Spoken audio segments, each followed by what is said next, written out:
Good morning friends, welcome back to moms panda kitchen. আজ থেকে আবার আমরা রান্নার ভিডিও স্টার্ট করছি। তো এতদিন আমাদের অসুচ বাড়ি চলছিল, তো সব কিছু কেটে গেছে ভালো মতনই। তো আজকে থেকে আমরা রান্নার ভিডিও স্টার্ট করছি। তো আজকে একটা নতুন রেসিপি আমরা বানাবো। তো আজকে আমরা বানাচ্ছি সর্ষে দিয়ে বাটা মাছের ঝোল। হ্যালো বন্ধুরা, গুড মর্নিং। আবার চলে এসেছি রান্নার ভিডিও নিয়ে। তো আজকে রান্না হচ্ছে সর্ষে দিয়ে বাটা মাছের ঝাল।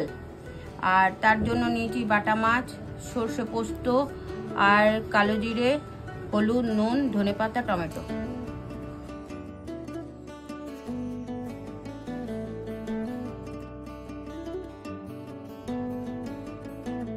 এবার তেলটা গরম হয়ে গেছে, আমি এবার মাছগুলোকে এক এক করে ছেড়ে নিই।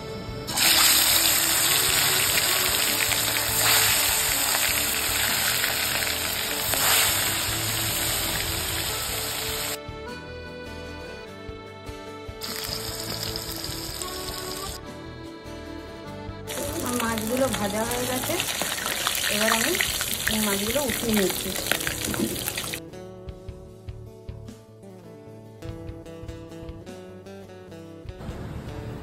তো আমি কড়াইতে একটু কালো জিরা ফোড়ন দিলাম, তারপরে আমি টমেটোগুলো ছেড়ে দিই। টমেটোগুলো একটু ভাজা ভাজা গলে যাবে, তারপরে আমি সর্ষে পোস্তটা দিই। টমেটোগুলো আমার একটু ভাজা ভাজা হয়ে গেছে, এরপর আমি সর্ষে পোস্তটা দিয়ে দিই।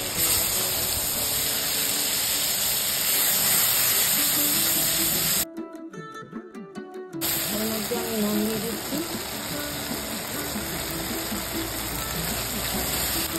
হলুদ দিয়ে দিচ্ছি,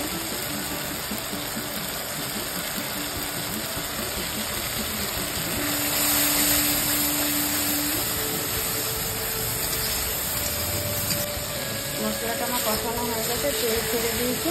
তো আমি অল্প করে জল ঢেলে দিচ্ছি।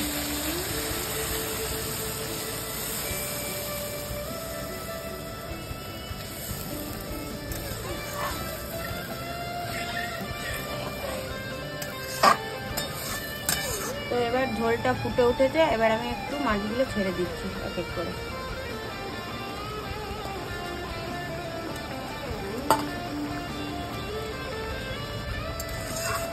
মাছগুলো এবার দিয়ে দিয়েছি, একটুখানি 5-10 মিনিট ফুটলে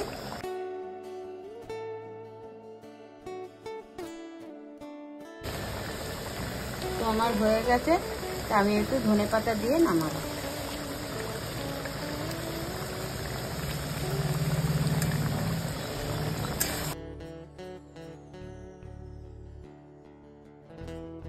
আমার বাটা মাছের সর্ষে পোস্ত ঝাল তৈরি হয়ে গেছে। তো কেমন হয়েছে আপনারা লাইক, কমেন্ট, শেয়ার করে দেবেন।